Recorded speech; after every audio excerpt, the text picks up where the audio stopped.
بسم اللہ الرحمن الرحیم۔ جی شروع کرتے ہیں۔ الحمدللہ رب العالمین والعاقبۃ للمتقین والصلاة والسلام علی سید الانبیاء والمرسلین نبینا محمد وعلی آلہ واصحابہ اجمعین۔ اعوذ باللہ السمیع العلیم من الشیطان الرجیم، بسم اللہ الرحمن الرحیم۔ يا أيها الذين آمنوا لا تقولوا راعنا وقولوا انظرنا واسمعوا وللكافرين عذاب عليم۔ سورة البقرہ آیت نمبر 104 104 سے آج ہم سبق کا آغاز کر رہیں گے انشاءاللہ الرحمن۔ ترجمہ دیکھ لیں پہلے۔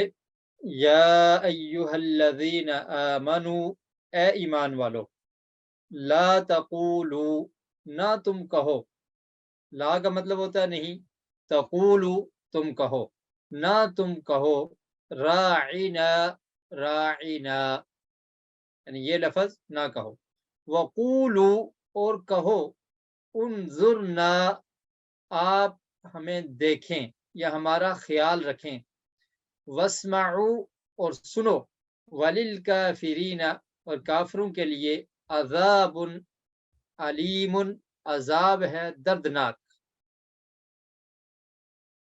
اس آیت میں اللہ رب العالمین نے مومنین کو یہ حکم دیا ہے کہ تم نے راعنا کا لفظ نہیں بولنا۔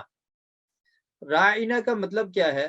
راعنا کا مطلب ہوتا ہے رعایت کرنا۔ یہ باب مفعل مراعات اس سے ہے، تو اس کا مطلب ہوتا ہے خیال کرنا۔ تو صحابہ کرام نبی کریم صلی اللہ علیہ وسلم سے درخواست کیا کرتے تھے کہ پیارے رسول صلی اللہ علیہ وسلم آپ ہمارا خیال کیجیے، ہماری رعایت کیجیے، یعنی کوئی بات آپ فرماتے، ارشاد فرماتے تو صحابہ کرام کہتے کہ دوبارہ سے اس کو ریپیٹ کیجیے، ہماری رعایت کیجیے۔ تو یہ اس کا مطلب تھا راعنا۔ لیکن یہود انہوں نے اس لفظ کو چینج کر دیا، اس کو انہوں نے اپنی زبان کو بیچ دے کر، زبان کو ٹیڑھا کر کے راعنا کے بدلے میں راعینا کہنا شروع کر دیا، یعنی عین کے بعد یا کا اضافہ کر دیا، راعینا، راعینا۔ تو راعینا کا مطلب ہوتا ہے اے ہمارے چرواہے، نعوذ باللہ۔ تو وہ ایسے مذاق کرتے تھے، اور یا وہ اس طرح سے کہتے تھے راعینن، تو اس کا مطلب بنتا تھا احمق، بے وقوف۔ تو اہل کتاب نے اس طرح سے کہنا شروع کر دیا، اور پھر وہ سمجھتے تھے کہ شاید مسلمانوں کو سمجھ نہیں آ رہی، اور جب علیحدگی میں ہوتے، علیحدہ ہوتے تو جا کر خوش ہوتے کہ دیکھیں ہم نے یہ لفظ بگاڑ کے بولا ہے اور مسلمان سمجھ نہیں پائے۔ تو اللہ رب العالمین نے اس لفظ کے استعمال سے ہی منع کر دیا، فرمایا تم نے راعینا کہنا ہی نہیں ہے، بلکہ اس کی جگہ کون سا لفظ کہنا ہے؟ انظرنا، یہ بولنا ہے۔ کیا بولنا ہے؟ انظرنا۔ انظرنا کا مطلب کیا ہے؟ ہماری طرف دیکھیں، ہمارا خیال رکھیں۔ واسمعوا، اور پھر فرمایا کہ غور سے سننا ہے، غور سے سننا ہے، اور آپ نے راعینا کا لفظ نہیں بولنا، بلکہ کیا بولنا ہے؟ انظرنا۔ پہلی بات تو یہ ہے کہ غور سے سنو، تاکہ تمہیں یہ کہنے کی ضرورت ہی نہ پڑے کہ اللہ کے رسول صلی اللہ علیہ وسلم آپ ہمارا خیال کیجیے۔ تو اگر ضرورت پیش آتی ہے تو تب بھی یہ لفظ نہیں استعمال کرنا، بلکہ اس کے متبادل آپ نے لفظ بولنا ہے انظرنا، کہ جس میں گستاخی کا کوئی شبہ نہیں ہے، کوئی شیبہ نہیں ہے، تو انظرنا کا لفظ استعمال کرنا ہے۔ اور فرمایا وَلِلْكَافِرِينَ عَذَابٌ عَلِيمٌ، اور ان کافروں کے لیے اللہ تعالیٰ نے دردناک عذاب تیار کیا ہوا۔ تو یہ اہل کتاب کی ایک بری عادت تھی کہ وہ مذاق کیا کرتے تھے اور گستاخانہ الفاظ بنایا کرتے تھے، اور اس طرح سے ایک لفظ کا جو صحیح مفہوم ہے اس کو چھوڑ کر غلط مفہوم لیتے تھے، اور اس طرح سے مذاق کرتے تھے۔ تو اس سے یہ پتہ چلتا ہے کہ ایسے اگر الفاظ ہوں جن سے گستاخی لازم آتی ہو، یا جن الفاظ سے اس طرح کی گستاخی نظر آ رہی ہو تو ان الفاظ کو ہی ترک کر دینا چاہیے، چھوڑ دینا چاہیے۔ یہ پہلا سبق ہمیں قرآن مجید کی اس آیت سے ملتا ہے۔ مفسرین نے یہ بیان کیا ہے کہ وہ راعینن کہا کرتے تھے، یا پھر یہ کہتے تھے کہ راعینا، اپنی زبان کو ٹیڑھا کر کے اور لمبا کر کے تو اس لفظ کو کہہ کر تو ایک غلط مفہوم بیان کیا کرتے تھے۔ راعینا کا مطلب ہوتا ہے اے ہمارے چرواہے، اور اس کا ذکر قرآن مجید میں سورۃ النساء، اس میں بھی اللہ تعالیٰ نے ارشاد فرمایا کہ لیم بِأَلْسِنَتِهِمْ، کہ انہوں نے لفظ کو چینج کر دیا، زبان کو ٹیڑھا کر کے، زبان کو کھینچ کر اس لفظ کو چینج کر دیا اور راعینا کہنا شروع کر دیا۔ اور ایسے ہی یہود، حدیث میں بھی ملتا ہے، صحیح حدیث ہے صحیح مسلم میں، کہ وہ جب نبی کریم صلی اللہ علیہ وسلم کے پاس آتے تو السلام علیکم کی جگہ السلام علیکم کہا کرتے تھے۔ السلام اس کا مطلب ہے سلامتی ہو، السلام علیکم کا مطلب کیا ہوگا؟ تم پر سلامتی ہو۔ تو وہ اس لفظ کو بھی چینج کر دیتے، لام کو حذف کر دیتے، لام کو چھوڑ کے تو کیا کہتے؟ السلام علیکم۔ تو سام کا مطلب کیا ہوتا ہے؟ موت۔ تو نعوذ باللہ وہ کیا کہتے؟ موت ہو تم پر۔ تو نبی کریم صلی اللہ علیہ وسلم کو پتہ چل گیا، تو آپ اس کے جواب میں کہتے تھے علیکہ یا علیکم، کہ تم پر بھی ایسا ہی ہو، جو تم کہہ رہے ہو وہ تم پر ہو۔ تو جیسا وہ کہتے تھے اللہ کے رسول صلی اللہ علیہ وسلم ان کے جواب میں بھی معتدل انداز سے اتنا ہی جواب دیتے علیکم، کہ تم پر بھی ایسا ہو۔ ما يود الذين كفروا من أهل الكتاب ولا المشركين أن ينزل عليكم من خير من ربكم والله يختص برحمته من يشاء والله ذو الفضل العظيم۔ جی یہاں پر ایک کوسچن ہے، وہ لانچ کر دیا جائے، تو اب آپ ترجمہ سنیں اور اس سوال کا جواب بھی دیں۔ ما يود الذين، نہیں چاہتے وہ لوگ، ما یود الذین، ما کا مطلب کیا ہے؟ نہیں۔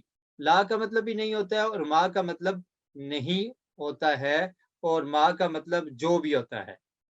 تو یہاں پر اس کا مطلب کیا ہے؟ نہیں۔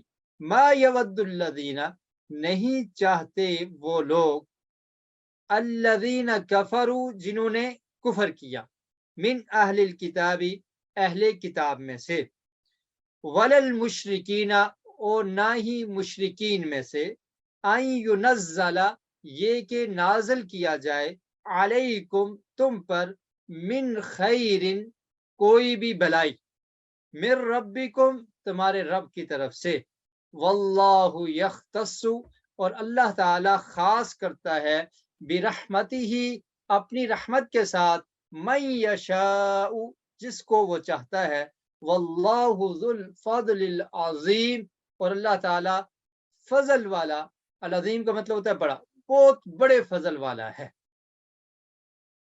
اس میں اہل کتاب کا بھی ذکر ہے اور مشرکین کا بھی ذکر ہے۔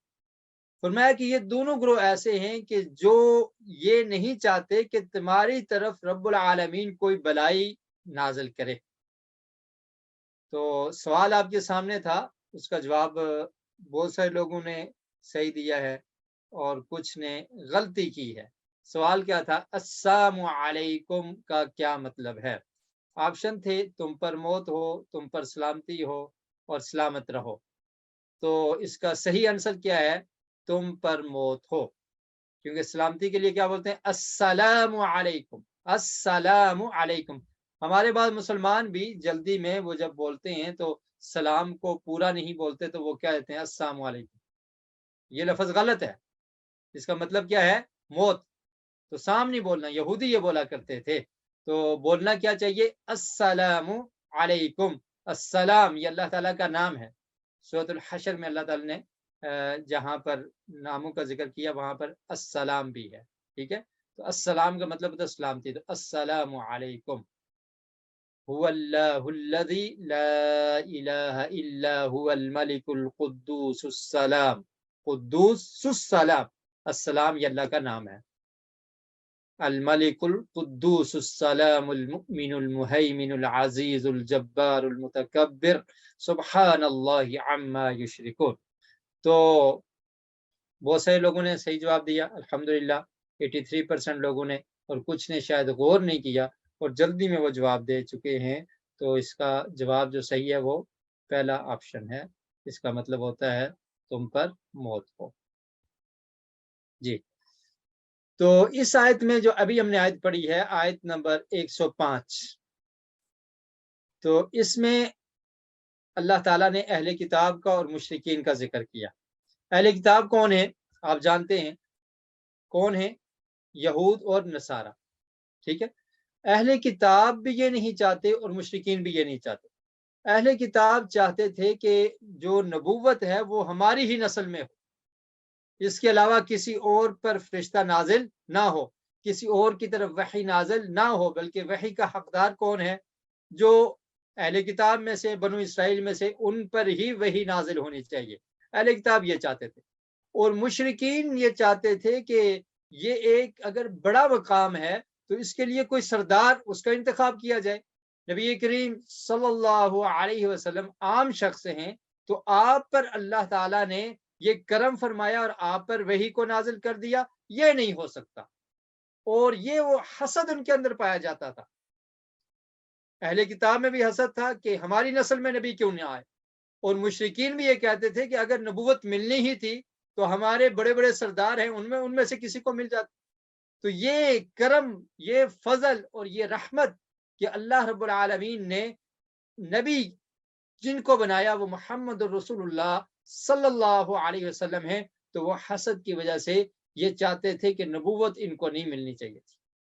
تو اللہ تعالی نے فرمایا کہ اہل کتاب اور مشرکین یہ چاہتے ہیں کہ تمہارے اوپر تمہارے رب کی طرف سے کوئی خیر نازل نہ ہو، لیکن اللہ رب العالمین کیا چاہتے ہیں؟ واللہ یختص برحمتہ، اور وہ اللہ تعالی خاص کرتا ہے اپنی رحمت کے ساتھ۔ رحمت سے کیا مراد ہے؟ نبوت سے۔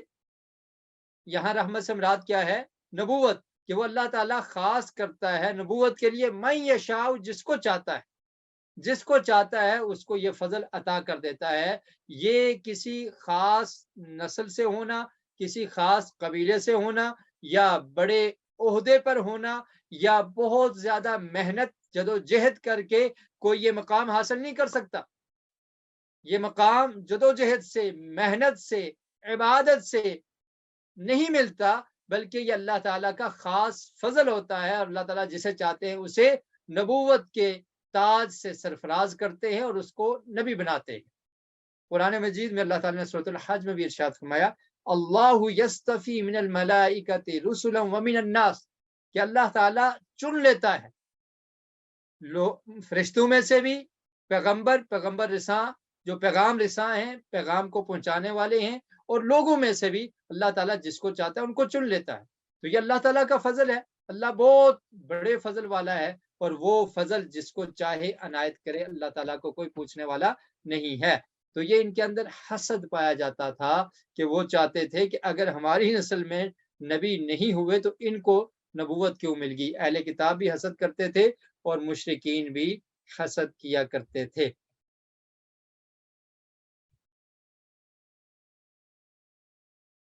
ما ننسخ من آیت او ننسها نأت بخیر منها او مثلها الم تعلم ان اللہ علی کل شیء قدیر۔ نسخ اور نسیان آیت کا بیان، یہ ہم پڑھیں گے۔ ناسخ منسوخ کا بیان، اللہ کی صفات قدیر، علیم، ولی، نصیر کا بیان ان آیات میں ہے۔ آیت نمبر 106 اور آیت نمبر 107۔ الم تعلم ان اللہ لہ ملک السماوات والارض وما لکم من دون اللہ من ولی ولا نصیر۔ تو پچھلی آیت کے متعلق ایک سوال ہے، وہ سوال آپ کی طرف لانچ کیا جا رہا ہے، اس سوال کا آپ جواب دیں گے اور ساتھ ساتھ اس کا ترجمہ سنیں۔ ما ننسخ، جو ہم منسوخ کرتے ہیں۔ ما ننسخ کیا مطلب ہے؟ جو ہم منسوخ کرتے ہیں، من آیتن، کسی بھی آیت سے، کوئی بھی آیت اگر ہم اس کو منسوخ کرتے ہیں، او ننسیہا، یا اسے بلا دیتے ہیں، نأتی بخیر، نأتی ہم لاتے ہیں، بخیر منہا، بہتر اس سے، خیر کا مطلب کیا ہے؟ بہتر، تو لاتے ہیں بہتر، منہا اس سے، او مثلیہا یا اس جیسی۔ علم تعلم، کیا تم نہیں جانتے، ان اللہ، بے شک اللہ تعالی، علی کل شیء قدیر، ہر چیز پر، علی کا مطلب ہوتا ہے پر، کلی کا مطلب ہوتا ہے ہر، کل شیء ہر چیز پر، قدیر قدرت رکھنے والا ہے۔ علم تعلم، کیا تم نہیں جانتے، ان اللہ، بے شک اللہ تعالی، لہو ملک السماوات، اسی کے لیے ہے بادشاہت، ملک کہتے ہیں بادشاہت کو، اسی کے لیے ہے بادشاہت، السماوات، آسمانوں کی، سما کی جمع کیا ہے؟ السماوات، آسمانوں کی، والارض، اور زمین کی، وما لکم، اور نہیں ہے تمہارے لیے، من دون اللہ، اللہ کے علاوہ، من ولی، کوئی بھی ولی، کوئی دوست، ولا نصیر، اور نہ ہی کوئی مددگار۔ تو سوال کا جواب میرے خیال میں آپ لوگ دے چکے ہیں۔ سوال آپ سے کیا کیا گیا تھا؟ برحمتہ کا مطلب کیا ہے؟ یختص برحمتہ سے کیا مراد ہے؟ تو کافی سارے لوگوں نے غلط جواب دیا ہے۔ اللہ اکبر، توجہ نہیں ہے، 67% لوگوں نے غلط جواب دیا ہے۔ ہمیشہ پہلا آپشن ہی درست نہیں ہوتا، کیا خیال ہے؟ ایسے تو نہیں کلک کر دیا پہلے پر۔ ابھی پچھلی آیت میں یہ لفظ ہم نے پڑھا تھا، یختص برحمتہ، کہ وہ اللہ تعالیٰ، واللہ یختص برحمتہ، کہ اللہ تعالیٰ خاص کرتا ہے اپنی رحمت کے ساتھ۔ تو میں نے آپ کو بتایا تھا کہ رحمت سے کیا مراد ہے، کون سی رحمت کے ساتھ اللہ تعالیٰ خاص کرتا ہے، من یشاء، جس کو چاہتا ہے۔ تو میں نے بتایا تھا کہ یہاں پر رحمت سے مراد کیا ہے؟ نبوت۔ غور سے سنا کریں، مراد کیا ہے؟ نبوت۔ تو اللہ تعالیٰ جس کو چاہتے ہیں اسے نبوت سے سرفراز کرتے ہیں۔ نبوت یہ خود سے نہیں مل جاتی، کوئی انسان خود کہہ لے کہ میں نبی بن سکتا ہوں، ایسا نہیں ہے۔ اور کوئی نبی نہیں ہے نبی کریم صلی اللہ علیہ وسلم کے بعد، آپ آخری نبی تھے، آپ کو اس لیے کہا تھا خاتم النبیین، آپ نبوت کے دروازے کو بند کرنے والے آخری نبی ہیں، آپ کے بعد کوئی نبی آنے والا نہیں ہے۔ وہ مرزا قادیانی دجال ہے نا، جس نے یہ دعویٰ کیا تھا کہ میں نبی ہوں، اسی وجہ سے قادیانیوں کو کافر کہا جاتا ہے، ان کو کافر ڈکلیئر کیا گیا ہے کہ انہوں نے یہ کہا کہ غلام احمد جو ہے وہ نبی ہے۔ تو اللہ کی رحمت سے مراد یہاں پر کیا تھا؟ نبوت۔ اللہ تعالیٰ جسے چاہتے ہیں اس کو نبوت سے سرفراز کرتے ہیں، اور یہ اللہ تعالیٰ کا فضل ہوتا ہے، اللہ تعالیٰ جسے چاہتے ہیں اس کو عنایت کرتے ہیں۔ جی، تو بہت سارے لوگوں نے جواب غلط دیا، کچھ لوگوں نے صحیح جواب دیا، 33% لوگوں نے صحیح جواب دیا کہ اس سے مراد نبوت ہے۔ جی، اب دیکھیے، ما ننسخ من آیت، پھر بھی کوئی کوشچن ہو سکتا ہے، توجہ سے سنیں، ترجمہ تو ہم کر چکے ہیں۔ تو ما ننسخ من آیت، جو ہم منسوخ کرتے ہیں آیت، قرآن مجید میں بعض آیات بعض سے منسوخ ہو جاتی ہیں، یعنی اللہ رب العالمین نے پہلے ایک حکم کو نازل کیا اور پھر دوسری آیت لا کر اس کو منسوخ کر دیا، ٹھیک ہے؟ تو قرآن کی آیت قرآن سے منسوخ ہو جاتی، ایسے ہی قرآن مجید کا حکم حدیث سے بھی منسوخ ہو جاتا، اور قرآن کی کوئی آیت حدیث کو بھی منسوخ کر لیتی ہے، کیونکہ یہ وحی ہے، جیسے حدیث وحی ہے ایسے قرآن بھی وحی ہے، جیسے قرآن وحی ہے ایسے حدیث بھی وحی ہے، تو اس میں یہ ناسخ اور منسوخ ہوتا ہے۔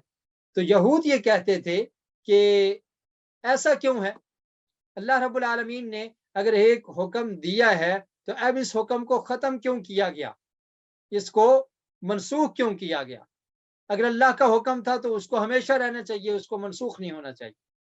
تو یہ ان کا ایک جہالت پر مبنی سوال تھا، جبکہ آپ دنیا میں دیکھیں تو بہت ساری مثالیں ہیں کہ حکم کو منسوخ کر دیا جاتا ہے۔ اگر آپ کسی ڈاکٹر کے پاس جاتے ہیں تو ڈاکٹر آپ کے لیے ایک دوائی اس کا انتخاب کرتا ہے. اگر آپ کو افاقہ نہیں ہوتا، آپ کو شفا نہیں ملتی، تو ڈاکٹر کیا کرتا ہے، اس نسخے کو چینج کر لیتا ہے، آپ کو اور کوئی میڈیسن دیتا ہے. تو پہلے والی جو تھی ان کو ختم کر کے اور دے دیتا ہے. تو اسی طرح اللہ رب العالمین کا جو حکم تھا اس وقت کے لیے یہی حکم بہتر تھا، اللہ نے نازل کر دیا. اس کے بعد اس حکم کو ختم کر کے تو دوسرا حکم اللہ تعالیٰ نے نازل کر دیا کہ اب اس پر عمل ہوگا. تو یہود جو ہیں وہ اس چیز کو ماننے کے لیے تیار نہ تھے، اسی لیے انہوں نے عیسیٰ علیہ السلام کو نہیں مانا، کیونکہ عیسیٰ علیہ السلام نے بعض ایسے احکام کو منسوخ کر دیا تھا جو تورات میں موجود تھے. اور ایسے ہی تورات کے بعد انجیل، اور انجیل کے بعد قرآن مجید ہے. تو قرآن مجید میں ایسی چیزیں موجود ہیں جو اس سے پہلے والی چیزوں کو منسوخ کرتی ہیں، تورات کی بات کو، تورات کے حکم کو اور انجیل کے حکم کو.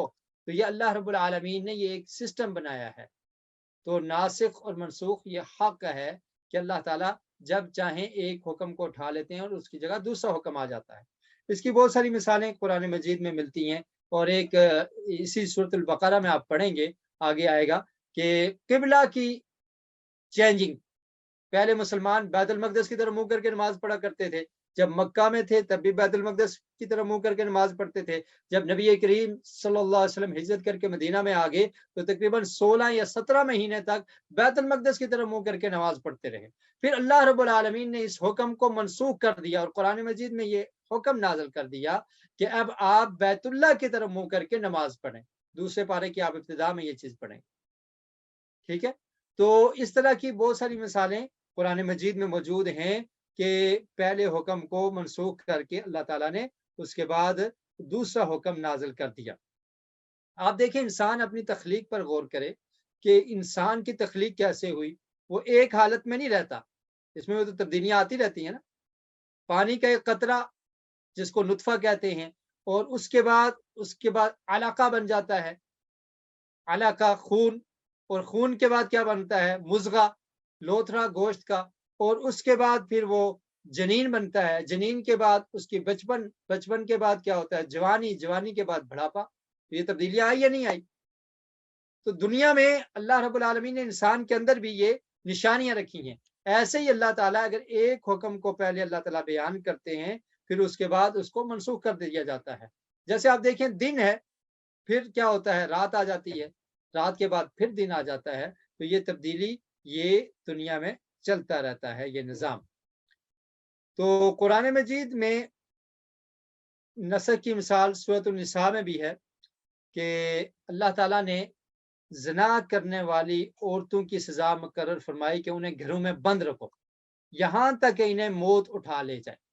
سورہ نساء میں یہ ہے کہ جو عورتیں ایسی برائی کا ارتکاب کر لیں تو ان کو کیا کرنا ہے، ان کو گھروں میں بند رکھنا ہے یہاں تک کہ انہیں موت آ جائے یا اللہ تعالیٰ ان کے لیے کوئی راستہ بنا دے، یا اللہ تعالیٰ ان کے لیے کوئی راستہ بنا دے. اور پھر سورہ نور کے شروع میں اللہ تعالیٰ نے وہ راستہ بیان کر دیا. اب پہلا حکم کیا تھا کہ ان کو گھر میں بند رکھو یہاں تک کہ ان کو موت آ جائے یا اللہ تعالیٰ کی طرف سے کوئی اور حکم آ جائے. پھر دوسرا حکم کیا آیا، پہلا حکم یہ منسوخ ہو گیا کہ اب ان کو بند نہیں رکھنا بلکہ ان کو سزا دینی ہے. اور وہ سزا کا ذکر کہاں پر ہے، سورۃ النور اس کی ابتدائی آیات میں ہے کہ اگر زانی مرد اور زانیہ عورتیں وہ اس طرح کا کام کریں تو ان کو 100 کوڑے مارنے کا حکم دیا گیا ہے. تو اس طرح سے اور بھی بہت سارے ایسے حکم ہیں کہ جو قرآن کا حکم ایک ہوتا ہے اور اس کے بعد اس کو منسوخ کر کے دوسرا حکم اللہ تعالیٰ بیان کر دیتے ہیں. ایسے ہی حدیث کی ایک مثال آپ کے سامنے رکھتا ہوں. قرآن مجید میں اللہ رب العالمین نے ارشاد فرمایا جہاں پر یہ ذکر ہے کہ قرآن مجید میں اس چیز کا ذکر ہے کہ جو رشتے حرام ہیں جن کو اللہ تعالیٰ نے حرام کر دیا تو ان رشتوں کا ذکر کیا، اور اس کے بعد فرمایا کہ اس کے علاوہ جو عورتیں ہیں وہ تمہارے لیے حلال ہیں، 2 بہنوں کو بھی جمع نہیں کیا جا سکتا. اور پھر فرمایا وَأُحِلَّ لَكُم مَّا وَرَاءَ ذَلِكُمْ، اس کے علاوہ جو عورتیں ہیں وہ تمہارے لیے حلال ہیں. یعنی وہ بیان کر دیا کہ یہ رشتے حلال نہیں ہیں جن کے ساتھ تمہارا نکاح نہیں ہو سکتا، ان کو بیان کیا. اور اس کے بعد یہ بیان کیا کہ دو بہنوں کو بھی تم اپنے نکاح میں اکٹھا جمع نہیں کر سکتے. وَأُحِلَّ لَكُم مَا وَرَاءَ ذَلِكَ، اور اس ذالکم اور اس کے علاوہ جو ہے وہ تمہارے لیے حلال ہے، ان سے تم نکاح کر سکتے ہیں. اب یہ حکم قرآن مجید میں ہے. سنت میں اس کی تخصیص آپ کہہ لیں یا اس کی وضاحت کہہ لیں، یا یہ جو عام حکم ہے کہ تمہارے لیے اس کے علاوہ عورتیں حلال ہیں، اس کو منسوخ کر کے اللہ کے رسول صلی اللہ علیہ وسلم نے یہ بیان کر دیا کہ ایک مرد اپنے نکاح میں پھوپھی کو اور بتیجی کو، خالہ کو اور بھانجی کو بھی جمع نہیں کر سکتا.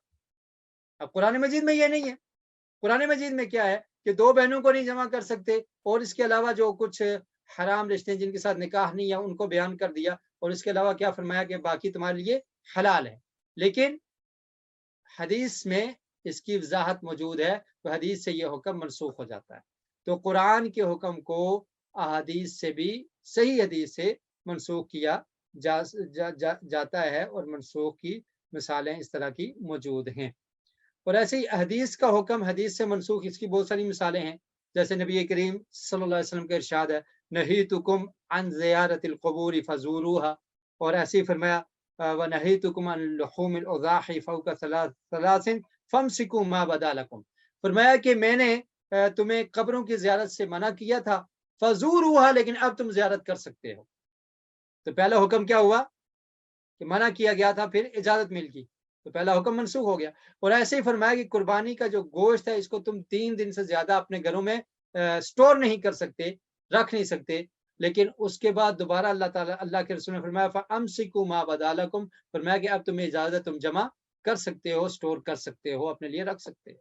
تو اس طرح سے پہلا حکم دوسرے حکم سے منسوخ ہو جاتا ہے. اور ایسے ہی قرآن کے ساتھ سنت کے نسخ کی مثال بھی موجود ہے، کہ جیسے شروع میں یہ تھا کہ روزے کی حالت میں مغرب کے بعد سو جانے کے بعد کھانا پینا، اور کھانا پینا اگر کوئی انسان مغرب کے بعد سو گیا ہے تو پھر رات کو وہ کچھ نہیں کھا پی سکے گا اور اپنی اہلیہ کے قریب بھی نہیں جائے گا. یہ حکم تھا کہ اگر کسی شخص نے افطاری نہیں کی اور مغرب کی نماز کے ساتھ ہی وہ سو گیا تو پھر اب وہ صبح تک کچھ نہیں کھا سکے اور نہ ہی اپنی اہلیہ کے قریب جا سکے گا رات. تو اب اس حکم کو اللہ تعالی نے منسوخ کر دیا فَالْآنَ بَاشِرُوهُنَّ وَابْتَغُوا مَا كَتَبَ اللَّهُ لَكُمْ وَكُلُوا وَاشْرَبُوا. تو یہ حکم حدیث میں تھا، اور اللہ تعالی نے قرآن مجید سے اس کو منسوخ کر دیا کہ اب تمہیں اجازت ہے کہ تم رات کو کھا پی بھی سکتے ہو، رات کو روزہ نہیں ہوگا، اور تم اپنی اہلیہ کے قریب بھی جا سکتے ہو. جی، تو یہ کچھ مثالیں ہیں اختصار کے ساتھ میں نے آپ کے سامنے رکھی. تو قرآن مجید میں ناسخ اور منسوخ موجود ہے، احادیث میں بھی ہے، اور قرآن کو حدیث سے بھی نسخ کی مثال موجود ہے، اور ایسے ہی حدیث کے حکم کو قرآن سے بھی جو ہے وہ منسوخ کیا گیا، اس کی مثالیں بھی موجود ہیں. تو اللہ رب العالمین ارشاد فرماتے ہیں کہ جب بھی ہم کسی حکم کو، کسی آیت کو منسوخ کرتے ہیں، او ننسیہا، یا ہم اس کو بھلا دیتے ہیں، نبی کریم صلی اللہ علیہ وسلم کو بلا دیتے ہیں، کیونکہ قرآن اللہ تعالیٰ نے ہی آقا علیہ الصلوۃ والسلام کو یاد کروایا، اور جو اللہ تعالیٰ چاہتے تھے وہ یاد رہتا تھا، اور جس کو بلانا ہوتا تھا اللہ تعالیٰ بلا دیتے. تو نأتی بخیر منہا، تو ہم اس سے بہتر لے آتے ہیں یا اس جیسی آیت لے آتے ہیں. تو اس میں کوئی تعجب والی بات نہیں ہے، اس میں کوئی اعتراض والی بات نہیں ہے. اور کیا تم جانتے نہیں ہو کہ اللہ تعالیٰ تو ہر چیز پر قادر ہے، اللہ تعالیٰ جو چاہے کر سکتا ہے. اور پھر فرمایا کہ اللہ تعالیٰ تو آسمانوں اور زمین کا بادشاہ ہے، اور بادشاہ کو کون پوچھنے والا ہے، اور وہ بادشاہ ہی کیا کہ جو ایک حکم دے دے اور پھر اس میں کوئی تبدیلی نہ کر سکے. کیا خیال ہے؟ کوئی ایسا بادشاہ وہ ایک حکم دے کہ ایسے کرو، بس اس کے بعد اب اس پہ پابندی لگ جائے کہ تم نے اس میں کوئی تبدیلی نہیں کرنی، تو وہ کیسا بادشاہ ہے؟ وہ تو پھر عاجز ہو گیا کہ اس نے زبان سے ایک بات نکالی، اس میں کوئی چینجنگ نہیں کر سکتا. تو اللہ رب العالمین جو آسمانوں اور زمین کا بادشاہ ہے، تو وہ جو چاہے جب چاہے وہ حکم صادر کر دے، اور جو اس کے غلام ہیں، جو اس کے بندے ہیں، ان پر وہ ماننا ضروری ہوتا ہے. تو میں علم تعلم ان اللہ لہ ملک السماوات والارض، کہ اس کے لیے آسمانوں اور زمین کی بادشاہت ہے. وما لکم من دون اللہ من ولی ولا نصیر، اور یاد رکھو کہ اللہ کے علاوہ نہ ہی تمہارا کوئی مددگار ہے اور نہ ہی تمہارا کوئی دوست ہے. ام تريدون ان تسألوا رسولكم كما سئل موسى من قبل وَمَن يَتَبَدَّلِ الْكُفْرَ بِالْإِيمَانِ فَقَدْ ضَلَّ سَوَاءَ السَّبِيلِ ام تُرِيدُونَ، کیا تم سوال کرتے ہو، کیا تُرِیدُونَ تم ارادہ رکھتے ہو، ان تسألوا کہ تم سوال کرو، رسولکم اپنے رسول سے، کما سئل موسیٰ من قبل جیسے سوال کیا گیا موسیٰ علیہ السلام سے اس سے پہلے، وَمَن يَتَبَدَّلِ الْكُفْرَ اور جو تبدیل کرتا ہے کفر کو بالایمان ایمان کے بدلے، فقد ضل سواء السبیل تو یقیناً وہ گمراہ ہو گیا سواء السبیل سیدھے راستے سے۔ تو اللہ تعالیٰ نے فرمایا کہ تم ایسے سوال نہ کرو جیسے موسیٰ علیہ السلام سے ان کی قوم نے سوال کیا۔ اب وہ سوال کیا کیا تھا پہلے بھی پڑھ چکے ہیں کہ انہوں نے یہ کہا کہ موسیٰ علیہ السلام ہم اللہ کو دیکھنا چاہتے ہیں اپنی آنکھوں سے۔ تو یہ بڑا عجیب سوال تھا اور یہ کفریہ سوال تھا۔ ایمان بالغیب اس چیز کا نام ہے کہ جو رسول کہہ دیں اس کو مان لو۔ تو انہوں نے ایسے سوال کیے تو اللہ تعالیٰ نے فرمایا کہ کیا تم چاہتے ہو کہ تم نبی کریم صلی اللہ علیہ وسلم سے بھی ایسے سوال کرو جیسے موسیٰ علیہ السلام کی قوم نے موسیٰ علیہ السلام سے اس طرح کے سوال کیے؟ تو اسی طرح یہ اہل کتاب بھی نبی کریم صلی اللہ علیہ وسلم سے سوال کیا کرتے تھے اور پھر ایسے سوال کرتے تھے کہ جو گستاخی پر مبنی ہوں، اور کبھی کہتے ہیں کہ آسمان سے کوئی کتاب اتار دیں آپ، ٹھیک ہے، قرآن مجید میں اللہ تعالیٰ نے اس کا ذکر کیا کہ انہوں نے یہ کہا کہ آپ آسمان سے کوئی کتاب اتار دیں، نبی کریم صلی اللہ علیہ وسلم کو کہا کہ ہمارے سامنے آسمان سے کتاب اتاریں تب ہم مانیں گے۔ تو اس طرح کی یہ سوال اور اس طرح کے مطالبات یہ کیا کرتے تھے۔ تو اللہ تعالیٰ نے نبی کریم صلی اللہ علیہ وسلم کو تسلی بھی دی کہ آپ سے پہلے بھی یہ موسیٰ علیہ السلام سے بھی اس طرح کے سوال یہ لوگ کر چکے ہیں، اور پھر اسلام کو قبول کرنے والے جو مومنین ہیں ان کو بھی یہ درس دینا مقصد تھا کہ تم اس طرح سے سوال نہ کرو جس طرح سے اہل کتاب نے موسیٰ علیہ السلام سے سوال کیا۔ اور پھر اللہ رب العالمین نے یہ منع بھی کر دیا دوسرے مقام پر کہ جب وحی نازل ہو رہی ہو اور قرآن کا نزول ہو رہا ہو تو اس وقت تم ایسی چیزوں کے بارے میں نہ پوچھو کہ اگر وہ ظاہر کر دی جائیں تو تمہیں ناگوار گزریں۔ لا تسألوا عن اشیاء تبد لکم تسؤکم، سورہ مائدہ اس کی آیت نمبر 101 میں فرمایا کہ تم ایسی چیزوں کے بارے میں سوال نہ کرو کہ جس کے بارے میں تمہیں بتا دیا جائے تو پھر تمہیں وہ ناگوار ہو اور ناپسند ہو، اور وحی کا نزول ہے اور پھر ایسے سوالوں کے جواب میں وحی نازل ہو جائے گی۔ تو گستاخانہ سوال کرنا وہ درست نہیں ہے۔ ویسے علم کے لیے آپ پوچھ سکتے ہیں، سوال کر سکتے ہیں، لیکن ایسے سوال کرنا جس سے یہ ظاہر کرنا مقصود ہو کہ آپ گستاخی کر رہے ہیں، قرآن مجید کی گستاخی کر رہے ہیں، احادیث کی گستاخی کر رہے ہیں، یا اللہ رب العالمین کے بارے میں کوئی ایسی نازیبا الفاظ آپ بول رہے ہیں، تو ایسے سوالات سے باز رہنا چاہیے۔ اور ایسے سوال کرنا کیا ہے؟ کفر ہے۔ اس لیے فرمایا وَمَن يَتَبَدَّلِ الْكُفْرَ بِالْإِيمَانِ کہ جس نے ایمان کے بدلے کفر کو اختیار کر لیا تو فَقَدْ ضَلَّ سَوَاءَ السَّبِيلِ تو وہ گمراہ ہو گیا سیدھے راستے سے۔ تو سیدھا راستہ یہ ہے کہ قرآن و سنت کے مطابق عمل کیا جائے اور وہ سوال کیے جائیں جس سے آپ قرآن و سنت کو سمجھنا چاہتے ہیں۔ تو جو گستاخی پر مبنی سوالات ہوں ان سے بچنا چاہیے۔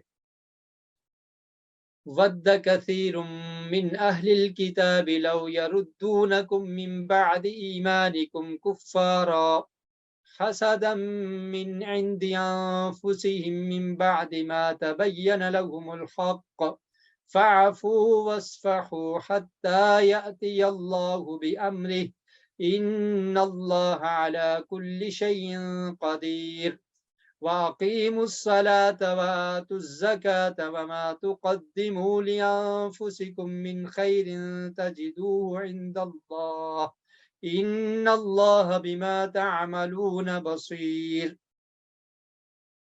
اہل کتاب کی خواہش کیا تھی، اور اہل کتاب کے حسد کا بیان ہے اس آیت میں بھی۔ مومنین کو معاف اور درگزر کرنے کی تلقین کی گئی اور نماز، زکوٰۃ اور عمل صالح کی تلقین کی گئی ہے۔ ود کثیر، ود کا مطلب ہوتا ہے چاہنا، خواہش کرنا. ود کثیر من اہل کتابی، چاہتے ہیں بہت سارے اہل کتاب میں سے. بہت سارے اہل کتاب کی چاہت کیا ہے؟ لو یردونکم، کاش کہ وہ لٹا دیں تم کو، من بعد ایمانکم، تمہارے ایمان کے بعد، کفارا، کفر کی حالت میں، حسدم، حسد کرتے ہوئے، من عند انفسہم، اپنے نفسوں کی طرف سے، اپنے نفسوں میں جو حسد پایا جاتا ہے اس کی وجہ سے. من بعد، بعد اس کے کہ ما تبین لهم الحق، کہ واضح ہو گیا ان کے لیے حق. فاعفو، تو تم معاف کر دو. واسفحو، اور درگزر کرو. حتی، یہاں تک، یأتی اللہ بامرہ، کہ لے آئے اللہ تعالی اپنا حکم. ان اللہ علی کل شیء قدیر، بے شک اللہ تعالی ہر چیز پر قدرت رکھنے والا ہے. وَأَقِيمُوا الصَّلَاةَ، اور تم قائم کرو نماز کو. وَآتُوا الزَّكَاةَ، اور زکوٰۃ ادا کرو. وَمَا تُقَدِّمُوا لِأَنفُسِكُمْ، اور جو بھی تم آگے بیچتے ہو اپنی جانوں کے لیے، من خیرن، کوئی بھی بھلائی کا کام، تجدوہ، تم پاؤ گے اس کو، عند اللہ، اللہ کے ہاں. ان اللہ، بے شک اللہ تعالی، بما تعملون، جو تم عمل کرتے ہو، بصیر، دیکھنے والا ہے. آیت نمبر 109 میں اہل کتاب کی خواہش کا ذکر ہے کہ اہل کتاب کون ہے؟ یہود و نصارہ. وہ یہ چاہتے ہیں کہ تمہیں ایمان کے بعد کافر بنا دے، کہ جیسے ان نے انکار کیا، کفر کیا. ان کی کتاب میں تورات میں نبی کریم صلی اللہ علیہ وسلم کے بارے میں ذکر موجود تھا، انجیل میں موجود تھا، لیکن وہ نہیں مانے. کس وجہ سے نہیں مانے؟ حسدا من عند انفسہم، ان کے اندر حسد پایا جاتا تھا، حسد کی وجہ سے انہوں نے نہیں مانا. تو اب ان کا حسد یہ چاہتا ہے، حسد کی وجہ سے وہ یہ چاہتے ہیں کہ تم مومن کیوں ہو، تم کیوں ایمان لے آئے ہو، تم نے کیوں رسول مکرم صلی اللہ علیہ وسلم کو مان لیا ہے، تم کیوں قرآن کو مانتے ہو، تو اگر ہم نے نہیں مانا تو تم بھی نہ مانو. آپ ایسے ہی سمجھ لیں کہ اگر کوئی شخص خود قرآن نہیں پڑھتا تو وہ کہتا ہے میں نہیں قرآن سیکھ سکا تو تم کیوں سیکھ رہے ہو، تم نے بھی نہیں سیکھنا. تو ایسے ہی وہ چاہتے تھے کہ تم لوگ کیوں ایمان لے آئے ہو، یہ کیوں مومن بن گئے ہیں، یہ کامیاب ہو جائیں گے. ایسا نہیں ہونا چاہیے. تو حسد کرتے ہوئے وہ کیا چاہتے ہیں؟ یردونکم من بعد ایمانکم، ایمان لانے کے بعد وہ چاہتے ہیں دوبارہ تم کافر ہو. حسد کرتے ہوئے، من بعد ما تبین لهم الحق، حالانکہ حق ان پر واضح ہو چکا ہے، وہ جانتے ہیں یہ حق ہے. تو جب حق واضح ہو جائے تو کیا کرنا چاہیے؟ ماننا چاہیے، اور ماننے کے بعد عمل کرنا چاہیے. عمل کرنے کے بعد دوسروں کو بھی دعوت دینی چاہیے کہ تم بھی اس کو قبول کر لو. تو انہوں نے کیا کیا کہ مانا بھی نہیں، عمل بھی نہیں کیا، اور جو دوسرے ایمان لائے ہیں تو چاہتے ہیں کہ یہ بھی انکار کر دیں، یہ بھی نہ مانیں. تو یہ ان کے اندر حسد پایا جاتا تھا. اور حسد اسی کو کہتے ہیں کہ انسان جب کسی شخص کے پاس کوئی نعمت دیکھتا ہے تو وہ جل کے راکھ ہو جاتا ہے. وہ کہتا ہے اس کو کیوں مل گئی، مجھے ملنی چاہیے تھی، اس کو کیوں مل گئی. تو یہ بہت بری بیماری ہے. ایسا انسان وہ کبھی سکون نہیں پاتا. اس کے اندر یہی ہوتا ہے کہ وہ سمجھتا ہے، اپنے آپ کو اچھا سمجھتا ہے کہ میں بہت اعلیٰ ہوں، یہ نعمت بھی مجھے ملنی چاہیے تھی، یہ عہدہ بھی مجھے ملنا چاہیے تھا، یہ سٹیٹس بھی میرے پاس ہوتا، یہ جو پراپرٹی ہے یہ بھی مجھے ملنی چاہیے تھی، یہ جو مال و دولت ہے یہ مجھے ہی ملنا چاہیے تھا، کسی دوسرے کو کیوں مل گیا. تو یہ حسد ہے، اور حسد نیکیوں کو کھا جاتا ہے. نبی کریم صلی اللہ علیہ وسلم نے ارشاد فرمایا کہ حسد نیکیوں کو ایسے کھاتا ہے جیسے آگ لکڑی کو کھا جاتا ہے. تو اس حسد کی وجہ سے وہ کیا چاہتے تھے کہ یہ مومن لوگ بھی کافر ہو جائیں. آپ دیکھیں قرآن مجید میں بہت ساری مثالیں ہیں. حسد کی وجہ سے کیا کچھ ہوا. ابلیس نے حسد کیا تھا نا، تو آدم علیہ السلام کو سجدہ کرنے سے انکار کر دیا کہ میں نہیں کر سکتا، میں معزز اعلیٰ، اور آپ مجھے حکم دے رہے ہیں کہ میں سجدہ کروں آدم کو، ایسا نہیں ہو سکتا. تو اللہ تعالیٰ نے اس کو رحمت سے دور کر دی. اور پھر قابیل نے اپنے بھائی کو قتل کیا، آدم علیہ السلام کے بیٹے نے، حسد کی وجہ سے کہ اس کی قربانی قبول ہوگی، میری کیوں نہیں ہوئی. اور پھر آپ دیکھیں کہ یوسف علیہ السلام کے بھائیوں نے کیا کیا، حسد کی وجہ سے یوسف علیہ السلام کے ساتھ کیا سلوک کیا۔ تو یہ حسد کی وجہ سے انسان کے دل کے اندر نفرت پیدا ہوتی ہے، نفرت کے بعد بغض پیدا ہوتا ہے، بغض کے بعد عداوت، دشمنی پیدا ہو جاتی ہے۔ تو اس بیماری سے بچنا چاہیے۔ تو حسد کی وجہ سے یہ کیا چاہتے ہیں، اور اس وقت بھی اہل کتاب یہ چاہتے تھے کہ یہ صحابہ اکرام جو مومن بن چکے ہیں یہ ایمان سے ہٹ کے دوبارہ ہماری ہی ڈگر پر چل پڑے۔ اور آج بھی اہل کتاب یہ چاہتے ہیں کہ اگر آج کے مسلمان اپنے دین کو نہیں چھوڑتے تو کم از کم ان کی ایسی حالت کر دو کہ یہ پکے مسلمان بھی نہ رہیں، یہ ہمارے کلچر کو پسند کرنے والے ہوں، ہمارے طور طریقے کو پسند کرنے والے ہوں، ہماری جیسی عادات کو پسند کرنے والے ہوں، ہماری معیشت کو، ہماری سیاست کو، سب کچھ کو یہ پسند کر لیں اور اس کو اپنا لیں۔ تو نام کے بے شک عبداللہ، محمد، ابو بکر، عمر اور زید، بکر، عبد الرحمن، عطاء الرحمن، یہ نام کے ایسے بنے رہیں لیکن کام ان کے سارے ہم جیسے ہو جائیں۔ تو آج بھی وہ اس کوشش میں ہیں اور اس طرح سے مسلمانوں کو انہیں جال میں پھنسا دیا ہے کہ تاکہ وہ اپنا جو ان کا زندگی گزارنے کا لاہ عمل ہے اس کو ترک کر کے تو ہماری چیزوں کو اڈاپٹ کر لیں، قبول کریں۔ اللہ تعالیٰ معاف فرمائے۔ تو فرمایا کہ وہ ان کی یہ خواہش تھی کہ حق واضح ہونے کے بعد کیا چاہتے ہیں کہ تم دوبارہ کفر کی طرف لوٹ جاؤ۔ اللہ تعالیٰ نے فرمایا فاعفوا واصفحوا، ان سے درگزر کر لو، معاف کر دو، یہاں تک کہ اللہ کا حکم آ جائے۔ اللہ کا حکم کیا آنا تھا کہ اہل کتاب کے خلاف لڑائی کا حکم آ جائے، اہل کتاب کے خلاف لڑائی کا حکم آ جائے۔ تو پھر کیا ہوا، اہل کتاب کے یہود کے 3 قبائل مدینہ میں تھے، ہم نے پہلے بھی بیان کیا کون کون سے تھے، بنو قینقاع، بنو نذیر اور بنو قریظہ۔ بنو قریظہ کو قتل کر دیا گیا اور بنو نذیر اور بنو قینقاع کو جلا وطن کر دیا گیا، اللہ کا حکم تھا۔ اب ان نے خیانتیں کی، ان نے عہد شکنیاں کی تو ان کو مدینہ سے جلا وطن کیا گیا۔ تو یہ مراد ہے کہ انتظار کرو، معاف کرو، درگزر کرو ان سے، یہ اس طرح کی خواہشات رکھتے ہیں یہاں تک کہ اللہ تعالیٰ کا یہ حکم آ جائے، لڑائی کا حکم۔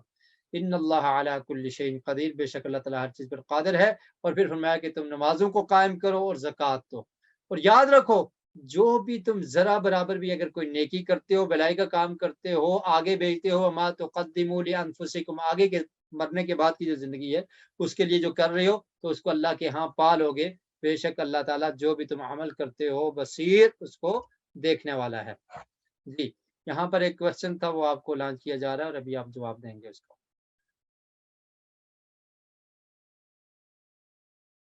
وَقَالُوا لَن يَدْخُلَ الْجَنَّةَ إِلَّا مَن كَانَ هُودًا أَوْ نَصَارَىٰ تِلْكَ أَمَانِيُّهُمْ قُلْ هَاتُوا بُرْهَانَكُمْ إِن كُنتُمْ صَادِقِينَ۔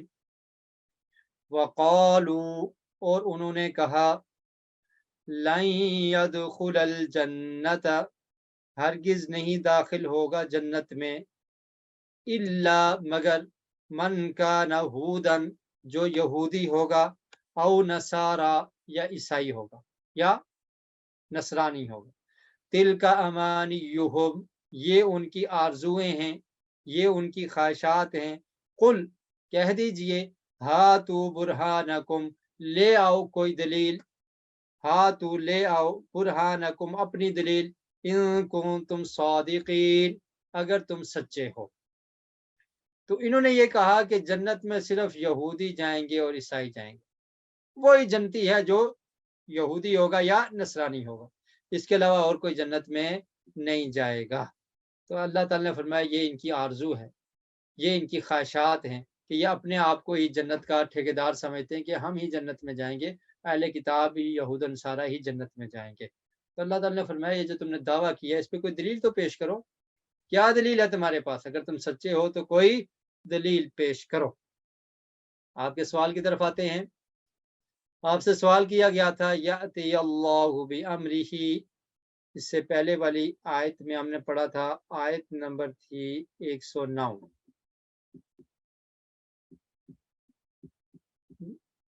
من بعد ما تبین لهم الحق فاعفوا واصفحوا حتی یأتی اللہ بامرہ۔ تو اس سے کیا مراد ہے، اس کا ترجمہ کیا تھا، یہاں تک کہ اللہ تعالیٰ حکم لے آئے، اللہ تعالیٰ کوئی حکم آ جائے۔ تو وہ حکم کون سا تھا؟ تو 60% لوگوں نے جواب درست دیا ہے، جبکہ 20% لوگوں نے جواب غلط دیا، 20% لوگوں نے 40% لوگوں نے غلط جواب دیا ہے، جن نے آپشن نمبر 2 اور 3 پہ کلک کیا۔ اس کا صحیح جواب کیا تھا کہ ان کے ساتھ لڑائی کا حکم آ جائے۔ اہل کتاب کی بات ہو رہی تھی نا، تو اللہ تعالیٰ نے فرمایا کہ تم معاف کر دو، درگزر کرو یہاں تک کہ ان کے ساتھ لڑائی کا حکم آ جائے۔ تو یہ مراد ہے اس سے حتی یأتی اللہ بامرہ۔ توجہ نہیں ہے آپ کی؟ آج کلاس تھوڑی لیٹ سٹارٹ ہوئی ہے شاید اس لیے۔ تو بہرحال دیکھیے، یہ یہود و نصارہ کی ایک اور یہ آرزو اور خواہش تھی، ایک دعویٰ تھا ان کا کہ جنت میں جو ہے نا وہ صرف جائیں گے یہودی یا نصرانی جائیں گے۔ تو اللہ تعالیٰ نے فرمایا کہ اس کی دلیل کی ضرورت ہے، دلیل کا مطالبہ ہے کہ دلیل کیا ہے تمہارے پاس؟ تم یہ چاہتے ہو کہ کہتے ہو کہ صرف جنت میں یہودی جائیں گے یا نصرانی جائیں گے، تو یہ تو تمہاری خواہشات ہیں۔ قل ہاتوا برہانکم، پیش کرو اپنی دلیل کو، ان کنتم صادقین، اگر تم سچے۔ تو صرف دعوے سے کام نہیں چلتا، کیا خیال ہے؟ صرف دعوے سے کام نہیں چلتا۔ آج کل دیکھیں نا، مسلمان بھی تو یہ دعویٰ کرتے ہیں نا کہ صرف مسلمان ہی جنت میں جائیں، اور پھر مسلمانوں کے بھی جو گروہ ہیں ان میں سے کچھ گروہ کہتے ہیں کہ ہمارا جو گروہ ہے، ہماری جو جماعت ہے، یہی جنت میں جائے گی، بس دوسرے نہیں جانے والے، ہم جس مسلک یا فرقے سے تعلق رکھتے ہیں ہم جنتی ہیں، بس دوسرے نہیں جانے والے۔ تو یہ بھی ایسے کہتے ہیں کہ جو مسلمان نہیں، یہود و نصارہ جو ہے نا وہ صرف جنت میں جائیں گے۔ تو اللہ تعالیٰ نے کیا فرمایا کہ یہ تو خواہشات ہیں، یہ اس پر کوئی دلیل ہونی چاہیے، کوئی دلیل ایسی آسمان سے نازل ہوئی، کوئی قرآن کی آیت، نبی کریم صلی اللہ علیہ وسلم کا ارشاد گرامی کہ یہ گروہ جنتی ہے پکا، بس باقی لوگ نہیں۔ تو اگر ایسی کوئی دلیل ہے تو پیش کرو، اگر دلیل نہیں ہے تو پھر تم اپنے دعوے میں سچے نہیں ہو۔ اور جنت میں جانے کے لیے پھر اللہ تعالیٰ نے اصول بھی بیان کر دی کہ یہ کسی خاص گروہ کے ساتھ تعلق نہیں ہے جنت کا کہ یہ گروہ جنت میں جائے گا بس، بلکہ جو شخص بھی اللہ کی اطاعت کرتا ہے، اللہ کی عبادت کرتا ہے خالصتاً، خالص، اس میں دکھلاوا نہیں ہے، اس میں ریاکاری نہیں ہے، صرف اللہ کے لیے عمل کرتا ہے، اور اللہ رب العالمین نے جو طریقہ بتایا ہے شریعت کے مطابق وہ عمل کرتا ہے، یعنی قرآن و سنت کے مطابق عمل کرتا ہے، تو وہ شخص جنت میں جائے گا۔ عمل اس کا خالص ہو، اس میں ریاکاری نہ ہو، دکھلاوا نہ ہو، 100% خالص ہو، اللہ کے لیے عمل کیا گیا ہو، کوئی اور مقصد نہ ہو، اور طریقہ بھی وہ ہو جو اللہ تعالیٰ نے بتایا ہے، جو نبی کریم صلی اللہ علیہ وسلم نے سکھا دیا اور بتا دیا، اس کے مطابق عمل ہوگا اور خالص ہوگا، تو ایسا شخص کیا ہے، اس کو اللہ کے ہاں اجر ملے گا، اور وہ شخص جنتی ہے، اس کے لیے کوئی خوف بھی نہیں ہوگا اور وہ غمگین بھی نہیں ہوگا۔ اگلی آیت میں اللہ تعالیٰ نے اس کو بیان کر دیا، ترجمہ سن لیجئے۔ بلا، کیوں نہیں؟ وہ کہتے تھے نا کہ یہود جائیں گے یا نصرانی جنت میں جائیں گے، فرمایا یہ تمہاری خواہشات ہیں، ہاتوا برہانکم ان کنتم صادقین، اگر تم سچے ہو تو کوئی دلیل لاؤ۔ بلا، کیوں نہیں؟ من اسلم وجہہ، جس نے بھی مطیع کر لیا، اسلمہ کا مطلب کیا ہے؟ مسلمان ہو گیا، مطیع کر لیا، وجہہ، اپنے چہرے کو، للہ، اللہ کے لیے، وہو محسن، اور وہ نیکی کرنے والا ہو۔ یعنی پہلی بات کیا ہے کہ اللہ کی رضا کے لیے اس کا عمل ہو، ریاکاری نہ ہو، وہ محسن، اور نیکی کرنے والا، یعنی نیکی کرنے والا اس طرح سے نیکی کرنے والا کہ جس کا حکم دیا گیا ہے، اپنی منمانی کے مطابق نہیں، یعنی توحید میں بھی پکا ہو اور بدعات کا ارتکاب بھی نہ کرنے والا ہو۔ مطیع اور فرمانبردار کرنے سے اللہ کی رضا کے لیے مطلب کیا ہے کہ اس کی توحید مضبوط ہو، ریاکاری نہ ہو، شرک خفی نہ ہو، اور عمل بھی سنت کے مطابق ہو، وَهُوَ مُحْسِنٌ فَلَهُ أَجْرُهُ عِنْدَ رَبِّهِ، تو اس کا اجر اس کے رب کے ہاں ہے، وَلَا خَوْفٌ عَلَيْهِمْ وَلَا هُمْ يَحْزَنُونَ، تو نہ ہی وہ خوف زدہ ہوں گے، وَلَا هُمْ يَحْزَنُونَ، اور نہ ہی وہ غمگین ہوں گے۔ وقالت اليهود ليست النصارى على شيء وقالت النصارى ليست اليهود على شيء وهم يتلون الكتاب كذلك قال الذين لا يعلمون مثل قولهم فاللہ یحکم بینہم یوم القیامت فیما کانوا فیہ یختلفون۔ جی ٹائم کم رہ گیا، سبق ہمارا تھوڑا سا بھی ہے باقی، تو سنیے ترجمہ۔ یہود و نصارہ کی یہ بحث آپس میں تھی۔ پہلے تو انہوں نے کہا نا کہ ہر گروہ میں سے یہ دعویٰ کرتا تھا کہ ہم ہی جنتی ہیں، تو آپس میں بھی یہ بحث ان کی چلتی تھی کہ یہود و نصارہ کے آپس میں اختلاف تھا۔ تو کچھ کہتے تھے کہ ہم ہی اصل دین پر ہیں، یہودی کیا کہتے تھے کہ ہم سچے ہیں اور ہم اصل دین پر ہیں، اور جو کرسچن ہیں، جو نصرانی ہیں، وہ کچھ نہیں۔ اور پھر کرسچن کہتے ہیں کہ یہودی ان کی کوئی حیثیت نہیں ہے، اصل جو ہیں وہ کون ہیں، وہ ہم لوگ ہیں، نصرانی ہم ہیں، یہودیوں کی کوئی حیثیت نہیں ہے۔ اللہ تعالیٰ نے فرمایا کہ یہ کتاب کو بھی پڑھتے ہیں اور اس کے باوجود وہ اس طرح کی باتیں کر رہے ہیں، اور یہ ان کی جو باتیں ہیں اس سے پہلے بھی ایسے لوگوں نے کہی ہیں، جو ان کے علاوہ ہیں وہ بھی ایسے کہا کرتے تھے، یعنی جو وہ مشرکین ہیں، جو کافر ہیں، تو وہ بھی ایسے کہتے تھے۔ تو اللہ تعالیٰ قیامت کے دن کے درمیان فیصلہ کرے گا جس میں وہ اختلاف کرتے ہیں۔ وقالت الیہود، اور کہا یہود نے، وقالت الیہود، اور کہا یہود نے، لیست النصارى، نہیں ہے نصارہ، علی شیء، کسی چیز پر، یعنی وہ ہدایت پر نہیں ہے۔ وقالت النصارى، اور کہا نصارہ نے، لیست الیہود، نہیں ہے یہود، علی شیء، کسی چیز پر، وہم یتلون الکتاب، اور وہ کتاب کو پڑھتے ہیں۔ کذالک، اسی طرح، قال الذین، کہا ان لوگوں نے، لا یعلمون، جو نہیں جانتے، مثل قولہم، ان کی بات کی طرح، یعنی ایسے لوگ جن کے پاس کتاب نہیں اتری، انہوں نے بھی ایسے کہا۔ فاللہ یحکم بینہم، تو اللہ تعالیٰ فیصلہ کرے گا ان کے درمیان، یوم القیامتی، قیامت کے دن، فیما کانوا فیہ یختلفون، اس میں جس میں وہ اختلاف کرتے تھے، جس میں وہ اختلاف کرتے تھے نا، یہودی کہتے تھے عیسائی کچھ نہیں ہے، عیسائی کہتے تھے یہودی کچھ نہیں ہے، تو اللہ تعالیٰ نے فرمایا کہ یہ تو ان کی ایسی بات ہے کہ جو جن کی طرف کوئی کتاب نازل نہیں ہوئی، کافر اور مشرک، وہ بھی یہ کہتے تھے کہ کچھ نہیں ہے، یعنی مسلمانوں کو کہتے تھے کہ یہ کچھ نہیں ہے، یہ ہدایت پر نہیں ہے۔ تو اللہ تعالیٰ نے فرمایا کہ قیامت کے دن اللہ تعالیٰ فیصلہ کریں گے۔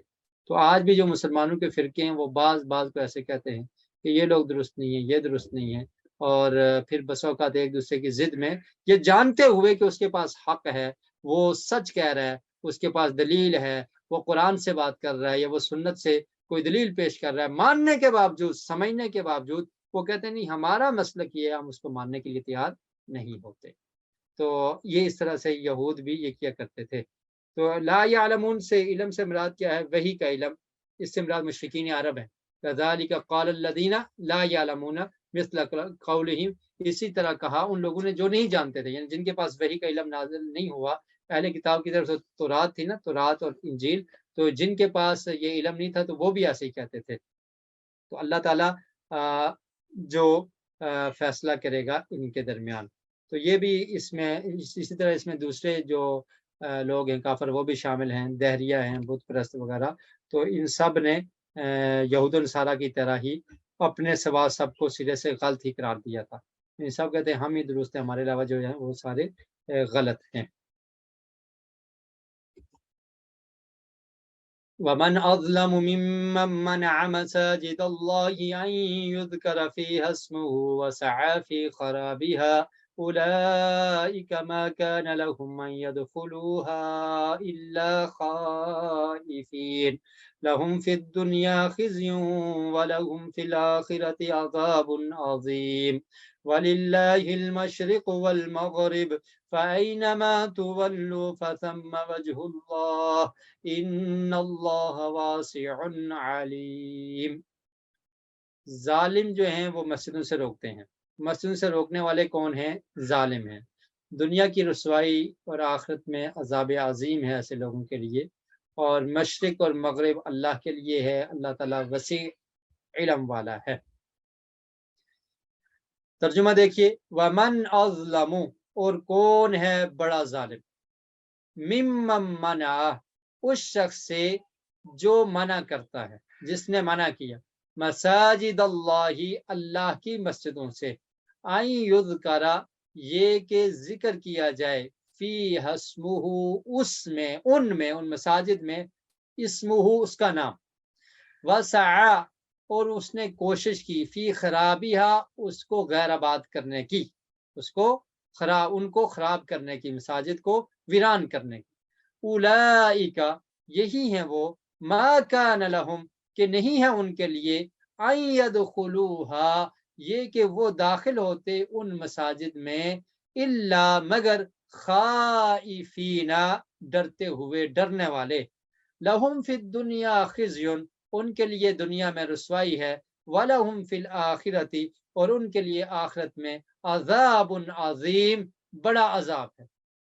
وَلِلَّهِ الْمَشْرِقُ وَالْمَغْرِبُ اللہ ہی کے لیے مشرق اور مغرب ہے، فَأَيْنَمَا تُوَلُّوا جہاں بھی تم پھیرو، اپنے چہروں کو پھیرو، تولو کا مطلب ہوتا ہے موڑنا، رخ کرنا، پھیرنا، فَثَمَّ وَجْهُ اللَّهِ تو اسی طرف اللہ کا چہرہ ہے، تو وہاں پر فَثَمَّ وہاں وجہ اللہ اللہ کا چہرہ، ان اللہ بے شک اللہ تعالیٰ واسع وسعت والا ہے، علیم جاننے والا ہے۔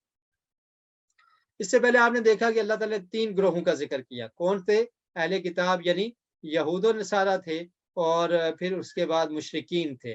تو ان میں سے ہر گروہ یہ دعویٰ کرتا تھا کہ ہمارے علاوہ جو ہے نا وہ سب درست نہیں ہے، جیسے یہود نے کہا لیست النصارى علی شیء وقالت النصارى لیست الیہود علی شیء، یہود کہتے تھے کرسچن کچھ نہیں ہے، یہ نصارہ کچھ نہیں ہے، نصارہ کیا کہتے تھے؟ یہود کچھ نہیں ہے۔ اللہ تعالیٰ نے فرمایا ایسے ہی مشرکین مکہ بھی کہتے، وہی اپنے آپ کو صحیح کہتے تھے۔ تو یہ کوشچن بھی آ گیا ہے، اس کا بھی آپ جواب دے دیں، اس کو تھوڑی دیر بعد لانچ کر دیتے، بہرحال چلو جواب دے دیں اس کا بھی، ساتھ اسی آیت کے متعلق یہ کوشچن ہے۔ تو اس طرح سے یہ 3 گروہوں کا ذکر تھا، تو اس کے بعد اللہ تعالیٰ نے فرمایا کہ ظلم جو ہے نا وہ ہر جگہ پر منع ہے۔ ظلم ایک ایسی چیز ہے کہ جو سب گروہوں کے نزدیک ممنوع ہے، وہ درست نہیں ہے ظلم کرنا۔ تو جب یہود کہتے تھے کہ کرسچن وہ درست نہیں ہے، ہم درست ہیں، کرسچن کہتے کہ یہود درست نہیں ہیں، اور مشرکین کہتے کہ کوئی بھی ہمارے علاوہ درست نہیں ہے، ہم صحیح ہیں، تو یہ ان کو کم از کم ظلم سے تو رکنا چاہیے تھا۔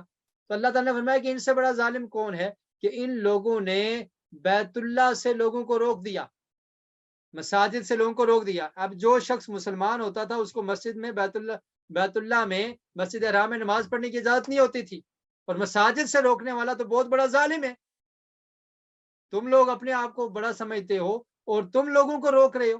اور پھر آپ دیکھیے اسی طرح جو عیسائی ہیں، نصارہ ہیں، تو انہوں نے جب بیت المقدس پہ قبضہ کیا تو انہوں نے یہودیوں کو روک دیا کہ یہودی بیت المقدس میں داخل نہیں ہو سکتے۔ تو پھر یہودیوں کے قبضے میں آ گیا جب مسلمانوں نے سستی کی، جہاد کو چھوڑ دیا، اور مسلمانوں کی طاقت اور قوت نہ رہی، تو پھر یہود نے بیت المقدس پر قبضہ کر لیا دوبارہ سے۔ تو جب کرسچن کا قبضہ ہوا تو انہوں نے بھی یہ کہا کہ جو یہود ہیں یہ یہاں پر نہیں آ سکتے۔ تو اللہ تعالیٰ نے فرمایا کہ ظلم نہ کیا جائے، ظلم یہ بہت بڑا ظلم ہے، اور پھر مسلمانوں کو بیت المقدس سے روکا گیا ہے اور روکا جا رہا ہے، تو یہ بھی تو ظلم ہے نا۔ تو اللہ تعالیٰ نے فرمایا کہ اس سے بڑا ظالم کون ہے جو اللہ کی مسجدوں سے منع کرتا ہے۔ اور ایسے ہی مشرکین نے مکہ کے لیے بھی ہے کہ وہ بھی مسلمانوں کو بیت اللہ سے انہوں نے روکا، نبی کریم صلی اللہ علیہ وسلم کو مکہ سے ہجرت کرنے پر مجبور کر دیا، اور پھر بیت اللہ آنے پر پابندی لگا دی گئی، مسجد حرام میں نماز پڑھنے پر پابندی لگا دی گئی۔ تو اللہ تعالیٰ نے فرمایا کہ مسجدوں سے روکنا یہ بہت بڑا ظلم ہے کہ مسجدوں میں اللہ کا نام ذکر کیا جائے، اس سے تم روکتے ہو، وَسَعَىٰ خرابی اور اس کو ویران کرنے کی کوشش کرتے ہو۔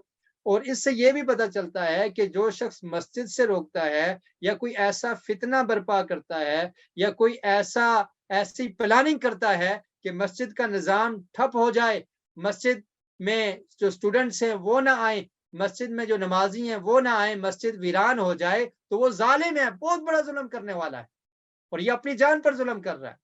اور مسجد کی انتظامیہ کے لیے بھی یہ درس ہے کہ ان کو بھی چاہیے کہ ان کے کسی ایکشن سے، کسی ایسے کام سے ایسا نہ ہو کہ مسجد ویران ہو جائے، مسجد بند ہو جائے۔ اگر ایسا ہوگا تو وہ اس آیت کے ضمن میں آ جائیں گے کہ ان سے بڑا ظالم کون ہے جو اللہ کی مسجدوں سے روکتا ہے کہ وہاں پر اللہ کا ذکر کیا جائے، عبادت کی جائے، اور اس کو ویران کرنے کی کوشش کرتا ہے۔